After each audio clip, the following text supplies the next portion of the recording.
Voici l'histoire d'un ourson en peluche tout à fait ordinaire. Mais sur la chaîne de fabrication, on lui découvrit un défaut. Et il fut jeté au rebut comme un vieux morceau de chiffon. Il se retrouva dans une pièce toute noire. C'est alors que, venant de l'espace, un drôle de bonhomme lui donna la vie avec de la poussière cosmique.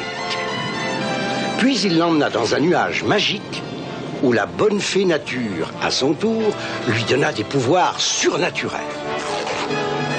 Et depuis, notre petit ourson devint Super Ted.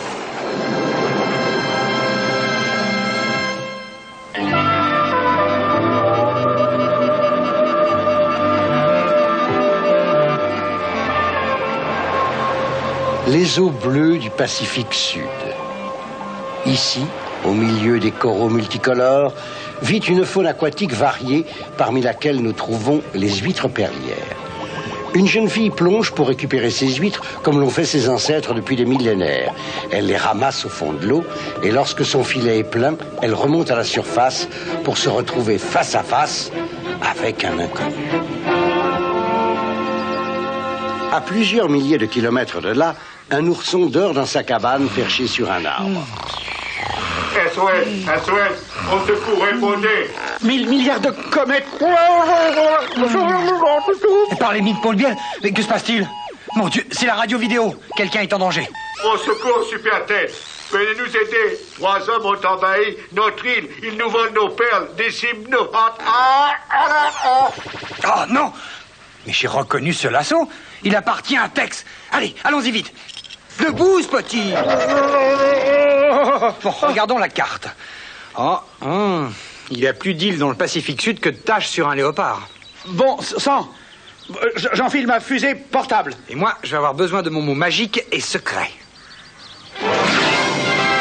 En route, Spotty. Pendant ce temps, dans le lagon. Squelette, ouvre-moi une huître. Non, je ne supporte pas ces petites bêtes. Fais ce que je te dis. D'accord, d'accord. Les huîtres, quel délice. Squelette, je t'ai dit 100 fois de retirer les perles, imbécile. Désolé, Tex. Bulk, fais activer le travail un peu, tu veux. Oui, Tex, dépêchons les filles. Les bâtons au Bulk. Je fais attention, enfin, donne-moi ça. Voilà, je suis tout mouillé maintenant. Ça doit être l'eau, ça. Les roses sont rouges, les violettes bleues, les perles ont une couleur crème, n'est-ce pas, Tex? Quoi? Qu'est-ce que... Dépêchez-vous, les filles. Il m'en faut un. Bulk, attention. Je savais qu'il y allait avoir un malheur. Je le sentais dans mes os. Oh non, les perles! Et les perles disparurent dans l'eau claire et s'éparpillèrent au fond. Mais quels imbéciles! Je vais vous éplucher jusqu'à ce que vous n'ayez plus de peau. Oh, ce qui me concerne, c'est déjà fait. Mais je vous ferai sauter la cervelle. Oh, mon... Quoi? Tex! Hé, Regarde au-dessus de toi. C'est Super Ted. vous devriez savoir que ce vieux truc ne marche plus avec moi. D'après mes calculs, les signaux venaient de cette île. Qu'en dis-tu, Spotty? Oh, cet endroit a l'air charmant. En effet, mais il y a quelque chose ici qui me fait des nœuds dans l'estomac. Oh, ce n'est rien, Super Ted. C'est le mal de l'espace. Tu as atterri trop brusquement. Non, c'est pas ça. Je n'aime pas ça, Spotty. C'est trop calme ici. Oh, c'est malin. Je vais te faire descendre, moi. Tu vas voir. Est-ce que ça va, Spotty? À peu près. Allez, viens. Je crois que ce petit singe veut nous montrer quelque chose. Le petit singe leur fit traverser la jungle tropicale pour les emmener au cœur de l'île. Je crois que ça ne mène nulle part, Super Ted. Je n'aime pas ça, Spotty. J'ai l'impression que la jungle se referme sur nous. Alors, rentrons? Non, nous devons continuer. Les pêcheurs de perles ont besoin de notre aide. J'espère que ce singe sait ce qu'il fait. Regarde, une grotte. Oh! Ne refais jamais ça, Spotty. Je suis désolé, mais ce bruit me donne des pulsions spatiales désagréables. Dis-moi, qu'est-ce que ça peut bien être, ça? J'en sais rien. Mais c'était horrible. Oh, je voudrais être sur ma planète Spot. Qu'est-ce qui fait sombre là-dedans? Mais il faut y aller. Reste près de moi, Spotty.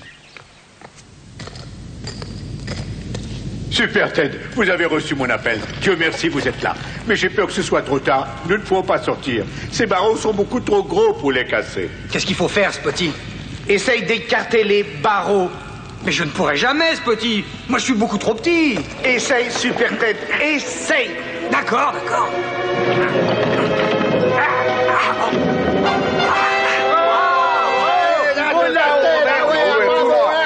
Mais je comprends pas ce qui est arrivé, Spotty. Tu apprendras à connaître ta force, Super Ted. Il y a encore nos femmes. Tex les oblige à plonger pour chercher les perles. Viens vite, Spotty. Trouvons leur bateau. Alors que Super Ted et Spotty viennent par les airs, les indigènes des montagnes arrivent sur la plage. Mais Tex n'est plus dans le bateau. Où sont vos perles? Par ici, Bulk! Je n'aime pas ça, je n'aime pas ça. Ça y est!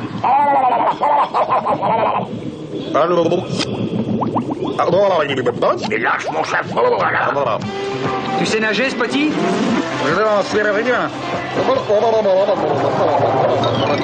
Et vous n'avez rien commencé, jeune homme?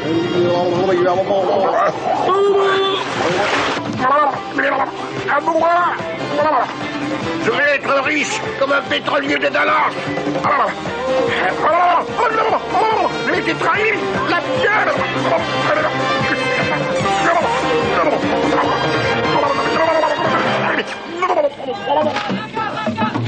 Plus tard, au crépuscule, les indigènes fêtent leur sauveur lors d'un grand festin. À l'écart, notre petit singe teste la résistance des os humains sur Tex. Arrête! Oh non! Je veux descendre! J'ai le vertige ici! Je veux descendre! Faites-moi descendre! Spotty, 2 x 9, ça fait combien? Je ne sais pas. Des huîtres. Un nous en peut, un café, non.